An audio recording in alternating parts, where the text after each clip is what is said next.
تقریر میری شروع ہو رہی ہے، میں نے عنوان آپ کو بتانا ہے اور آپ نے خوش ہو جانا ہے۔ تقریر کا عنوان ہے سی ماں پہلی ماں، کہف امن و امان۔ سی ماں پہلی ماں، کہف امن و امان، حق گزار رفاقت پہ لاکھوں سلام۔ میں آج اس کی بات کر رہا ہوں، پوری دنیا کا سکون مدینے میں ہے۔ میں کیا کہہ رہا ہوں؟ پوری دنیا کا، ہر انسان کا، انسان مدینے والے کو نہیں پہچانے گا، سکون نہیں مل سکتا چاہے کہیں پہنچ جائے۔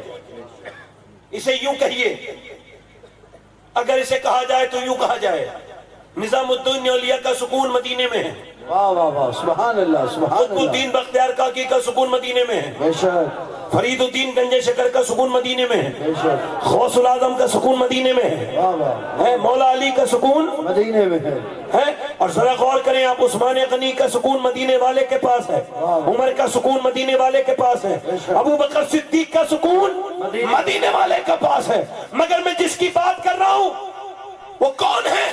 وہ ہے، میرا امام کہتا ہے کہ اصحاب کہف جب سکون کے متلاشی ہوتے تھے تو وہ اپنی غار میں جاتے تھے تو انہیں سکون مل جاتا تھا، اور جب اللہ کے رسول کو سکون کی ضرورت ہوتی تھی اللہ کے رسول خدیجۃ الکبریٰ کے پاس جاتے تھے تو اللہ انہیں سکون عطا کرتا۔ سبحان اللہ سبحان اللہ سبحان اللہ،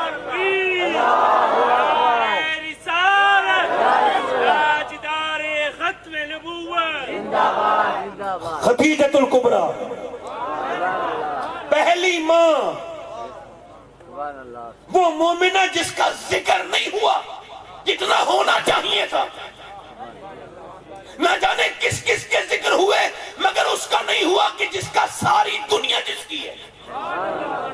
کائنات میں کوئی دوسری عورت اس کے مقابلے میں نہیں ہے۔ یہ ترتیب ہے، یہ کیا ہے؟ ترتیب، علماء کرام کی ترتیب ہے کہ مردوں میں حضرت ابوبکر صدیق، عورتوں میں سیدہ خدیجہ، اور بچوں میں مولا علی۔ یہ ترتیب ہے، ورنہ جس دن اسلام آیا تھا اس دن کلمہ پڑھنے والی کا نام خدیجۃ الکبریٰ ہے۔ سبحان اللہ سبحان اللہ سبحان اللہ، واہ واہ، اور خدیجۃ الکبریٰ وہ ہے میاں، وہ آپ کا لقب تھا ملکہ عرب۔ کیا لقب تھا؟ بولو ذرا، بولے ذرا، بولے، مہربانی کرے، کیا لقب تھا؟ ملکہ عرب، عرب کی سب سے مالدار عورت، پورے عرب میں ان سے زیادہ مالدار کوئی عورت نہیں تھی۔ میں کہتا ہوں کسی بھی معنی سے دیکھو، نہ مال کی دنیا میں نہ نسبتوں کے معاملے میں خدیجہ سے مالدار میری نظر میں تو کوئی عورت ہے نہیں۔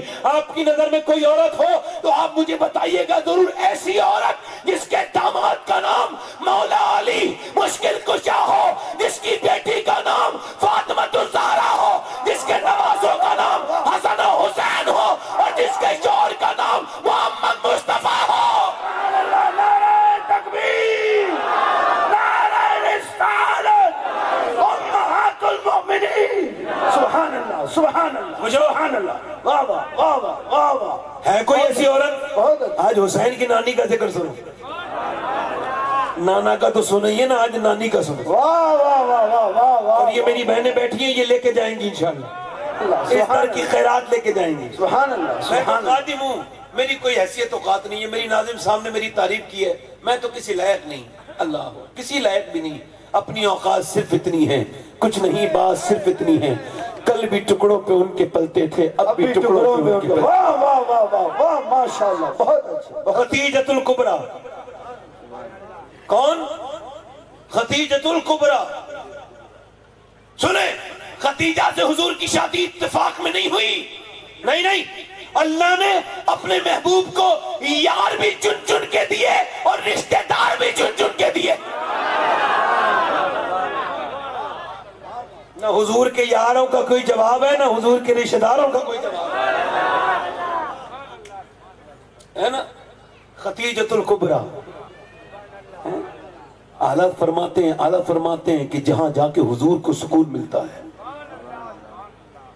جہاں جا کے حضور کو سکون ملتا ہے، سی ماں پہلی ماں، کہف امن و اما، حق گزار رفاقت پہ لاکھوں سلام۔ سیدہ خدیجۃ الکبریٰ کی شادی حضور علیہ السلام کے ساتھ یوں ہی نہیں ہوئی ہے، بلکہ شیخ محقق شیخ عبدالمدد دہلوی نے لکھا، فرماتے ہیں کہ سیدہ خدیجۃ الکبریٰ بیان کرتی ہیں کہ کعبے میں میلہ لگتا تھا، ایک سال میں ایک مرتبہ صرف عورتوں کا میلہ، اس میں کوئی مرد شامل نہیں ہو سکتا تھا، یہ صرف عورتوں کا میلہ لگتا تھا۔ فرماتی ہے سیدہ خدیجہ کہ میں 9 عمری میں اس میلے میں شریک تھی، فرماتی میں نے دیکھا کہ کعبے پہ میلہ لگا ہوا ہے، عورتیں، ایک آدمی اندر داخل ہو رہا تھا، بوڑھا آدمی تھا، ہاتھ میں اس کے بہت پرانی کتاب تھی، وہ اندر آنے لگا، عورتیں اسے دھکے مارنے لگی، تو مرد ہو کے عورتوں میں کیسے آ گیا؟ مگر اس نے دھکوں کی پرواہ نہ کی، کعبے کے پاس آ کے بیٹھ گیا اور اپنی کتاب کھول کے بولا تم مجھے دھکے مار رہی ہو، میں تمہیں بشارت دینے آیا ہوں، سنو اگر میرا علم صحیح ہے تو کچھ دنوں کے بعد اسی مکے میں اللہ کا حبیب تشریف لانے والا ہے، اور اگر میرا علم صحیح ہے تو تم میں ایک عورت موجود ہے جو ان کی بیوی بنے گی۔ سیدہ خدیجۃ الکبریٰ ارشاد فرماتی ہیں اور عورتوں نے اسے دھکے دیے تھے، فرماتی میں نے اسے دھکا نہیں دیا، فرماتی میں نے تو اسے پہلے گھر سے لا کر کے پہلے نا اسے نذرانہ دیا، اور پھر اپنی جھولی میں نے پھیلائی، اور جھولی پھیلانے کے بعد کہا ہے کعبے کے مالک اگر تیرا حبیب اسی مکے میں آنے والا ہے تو خدیجہ کی جھولی میں اس کی محبت کی بھیک ڈال دے، اے رب العالمین خدیجہ کی جھولی میں اس کی محبت کی بھیک ڈال دے۔ اللہ اکبر، ذرا غور تو کریں، آج بھی لوگ کعبے جاتے ہیں اور کعبے پہ جا کے کیا کرتے ہیں؟ سیلفیاں بناتے ہیں، تصویریں بناتے ہیں۔ میں نے مدینے میں لوگوں کو بے ادبی کرتے دیکھا ہے، کعبے میں بے ادبی کرتے دیکھا ہے۔ میرے شیخ محی الدین عبد القادر جیلانی جب کعبے میں جاتے تھے تو وہاں کی کنکریوں کو چومتے تھے۔ کسی نے پوچھا حضور آپ یہ کعبے میں آتے ہیں یہاں کے کنکروں کو کیوں چومتے ہیں؟ آپ فرماتے ہیں اس وجہ سے چومتا ہوں، کیا پتا کس کنکر کو میرے نبی کے پیر سے جو ہے وہ بوسہ لینے کی جو ہے وہ اسے نصیب ہو گیا ہو، کیا پتا کون سا کنکر سیدہ کائنات سیدہ فاطمہ کے مبارک قدم سے لگ گیا ہو۔ اللہ اکبر، کعبہ دیکھ کے لوگوں کو گناہ پہلے یاد آتے تھے، اب موبائل کی سیلفی یاد آتی ہے۔ پہلے لوگ کعبہ دیکھتے تھے تو اپنے گناہوں کو یاد کرتے تھے، اب وہ لائیو چلاتے ہیں۔ مدینے میں حضور کا گنبد پیچھے ہے اور آدمی تصویر کھینچ رہا ہے، اسے بتاؤ جنید بغدادی وہاں کیسے حاضری دیتے تھے؟ اسے بتاؤ 40 سال کی عمر کے بعد جنید بغدادی مدینے میں آئے اور مدینے میں حضور کی بارگاہ میں ٹھہرے 2-3 کچھ سیکنڈ اور پھر ہٹ گئے۔ کسی نے پوچھا 40 سال کی عمر میں آئے ہیں، ہمیں لگتا تھا بہت دیر آپ کھڑے ہو کے روئیں گے، کہنے لگے نہیں میں حضور کی بارگاہ میں ایسے آیا ہوں کہ میں جب تک سرکار کے مواجہ شریف پر رہا میں نے سانس نہیں لی، جب مجھے سانس آنے والی تھی تو میں حضور کے روضے سے آگے آ گیا۔ میں حضور کی بارگاہ میں سانس لینے کو بھی بے ادبی سمجھتا ہوں، سانس لینے کو بھی بے ادبی سمجھتا ہوں۔ اللہ اکبر، میرا امام کہتا ہے کہ حرم کی زمین اور قدم چلنا ارے سر کا موقع ہے، او جانے والے اللہ کبھی تمہیں مدینہ اور مکہ دکھائے تو سنو یہ تصویر بنانے کے چکر میں مت پڑنا، کیونکہ مدینہ اور مکہ تصویر بنانے کے لیے نہیں ہے بلکہ تقدیر بنانے کے لیے۔